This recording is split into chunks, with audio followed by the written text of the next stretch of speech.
जब कोई अपना हमें छोड़कर चला जाता है तो हम केवल एक सवाल से घिरे रह जाते हैं। अब वो कहाँ है? शरीर तो पंच तत्व में विलीन हो गया, लेकिन आत्मा, वो कहाँ गई? क्या वो हमारे आसपास है? क्या वो दुखी है या कोई यात्रा कर रही है जिसे हम नहीं देख सकते? इस वीडियो में हम जानेंगे गरुड़ पुराण, वेद, उपनिषद और सनातन धर्म की गहराई से। अंतिम संस्कार के बाद आत्मा की 13 दिनों की यात्रा। वो हर दिन क्या अनुभव करती है, कहाँ जाती है, किससे मिलती है और क्या उसे शांति मिलती है? सनातन धर्म के अनुसार आत्मा न तो जन्म लेती है न मरती है। भगवद गीता कहती है, न जायते म्रियते व कदाचि नाय भूत्वा भविता व न भूया अजो नित्य शाश्वतोय पुराणो न हन्यते हन्यमाने शरीरे। अर्थात आत्मा का न तो कभी जन्म होता है, न ही मृत्यु होती है, और न ही आत्मा किसी काल में जन्म लेकर पुनः उत्पन्न होता है। आत्मा अजन्मा, शाश्वत, अविनाशी और चिरनूतन है। शरीर का विनाश होने पर भी इसका विनाश नहीं होता। आत्मा अजर, अमर, अविनाशी है। शरीर बदलता है, आत्मा नहीं। उपनिषदों में आत्मा को शुद्ध चैतन्य कहा गया है। वो जो देखती है, अनुभव करती है, लेकिन स्वयं अप्रभावित रहती है। जब शरीर काम नहीं करता तो आत्मा उससे अलग हो जाती है, और यहीं से शुरू होती है एक रहस्यमय यात्रा। गरुड़ पुराण और कठोपनिषद बताते हैं कि मृत्यु का क्षण अत्यंत महत्वपूर्ण होता है। जब प्राण वायु शरीर को छोड़ती है तब आत्मा सूक्ष्म शरीर के साथ बाहर निकलती है। इस समय आत्मा को अंधकार महसूस होता है। वो अपने ही शरीर को बाहर से देखती है। कई बार आत्मा को एहसास नहीं होता कि वो मर चुकी है, इसलिए वो अपने प्रियजनों को पुकारती है, घर में घूमती है। इस अवस्था को प्रेतावस्था कहा जाता है। न वो जीवित है न पूर्ण रूप से मुक्त। गरुड़ पुराण के अनुसार पहले 3 दिन आत्मा अपने घर के पास ही रहती है। वो अपने ही मृत शरीर के पास घूमती है। वो रोते हुए परिजनों को देखती है।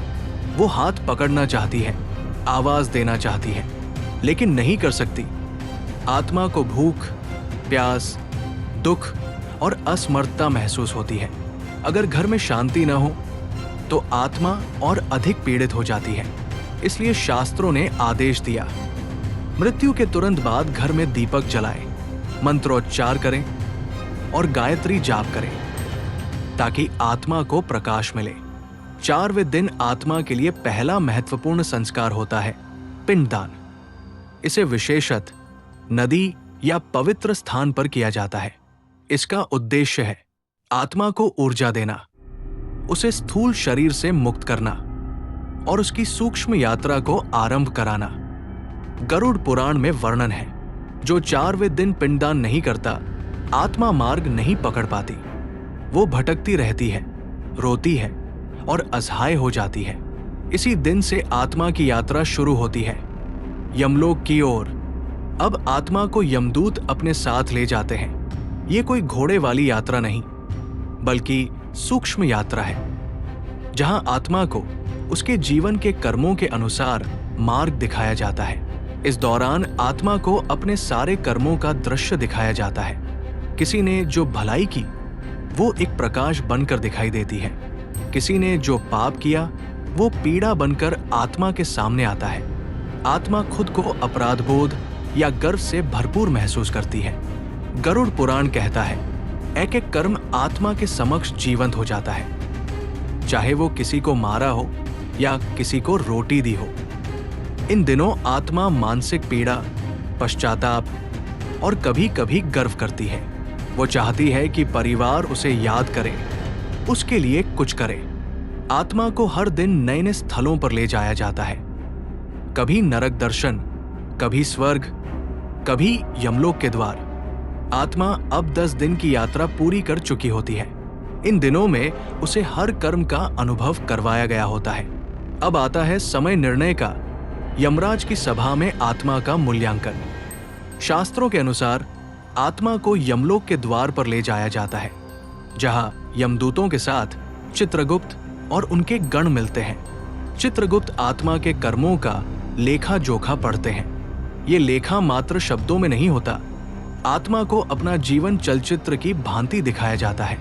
कितनी बार उसने झूठ बोला, कितनी बार माता पिता का अपमान किया, किसे प्रेम दिया, किसे कष्ट दिया।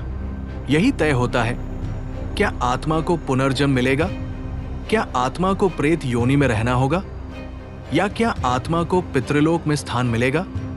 13वें दिन एक विशेष संस्कार किया जाता है जिसे कहते हैं सपिंडीकरण। इसका अर्थ है आत्मा को पूर्वजों में सम्मिलित करना। यह संस्कार आत्मा के लिए उतना ही महत्वपूर्ण है जितना जन्म के समय नामकरण।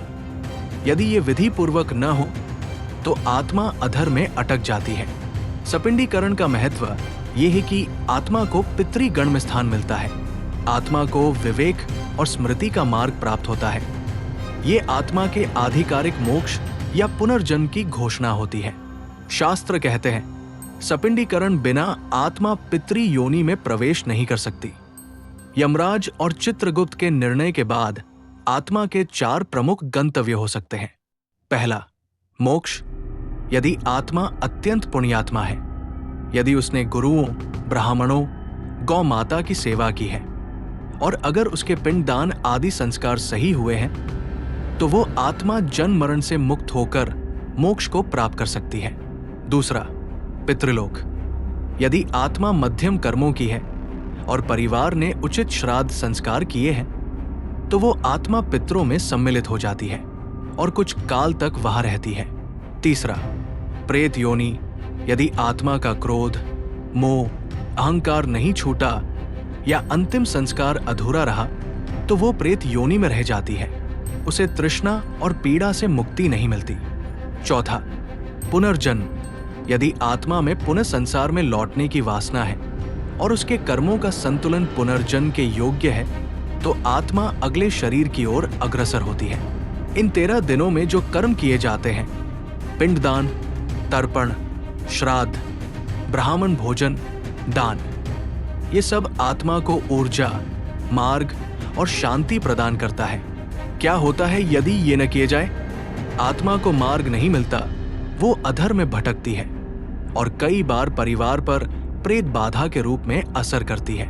आधुनिक विज्ञान आत्मा को स्वीकार नहीं करता, परंतु नियर डेथ एक्सपीरियंस, पुनर्जन्म की घटनाएं और परामनो विज्ञान में आत्मा की यात्रा के कई प्रमाण मिले हैं। जैसे डॉक्टर इयान स्टीवेंसन द्वारा हजारों पुनर्जन्म केस स्टडीज, मृत्यु के बाद शरीर का 21 ग्राम हल्का हो जाना, दक्षिण अमेरिका अध्ययन, मृत्यु के बाद कुछ समय तक मस्तिष्क की सक्रियता, ये सब संकेत करते हैं कि मृत्यु कोई अंत नहीं, एक शुरुआत है। मृत्यु तो निश्चित है, लेकिन आत्मा को शांति देना हमारा धर्म है। यदि हम सच में चाहते हैं कि हमारा प्रियजन मुक्त हो तो 13 दिन विधि पूर्वक संस्कार करें, हर वर्ष श्राद्ध करें, गौ सेवा, अन्नदान, ब्राह्मण सेवा करें, पवित्र ग्रंथों का पाठ करें, गीता, गरुड़ पुराण, विष्णु सहस्रनाम, स्वयं अच्छा जीवन जिए ताकि पितृ भी गर्व करें। जिसे तुमने खोया है वो कहीं गया नहीं, वो अब भी तुम्हारे साथ है, हर संध्या की हवा में, हर दीपक की लौ में और हर मंत्र के कंपन में। गरुड़ पुराण कहता है, जो आत्मा को प्रेम और श्रद्धा से याद करता है उसकी आत्मा पितृलोक में भी उसे आशीर्वाद देती है। इसलिए रोइए नहीं, सेवा कीजिए, आंसू से नहीं, प्रेम से उन्हें मुक्त कीजिए, क्योंकि मृत्यु अंत नहीं, एक और यात्रा का आरंभ है।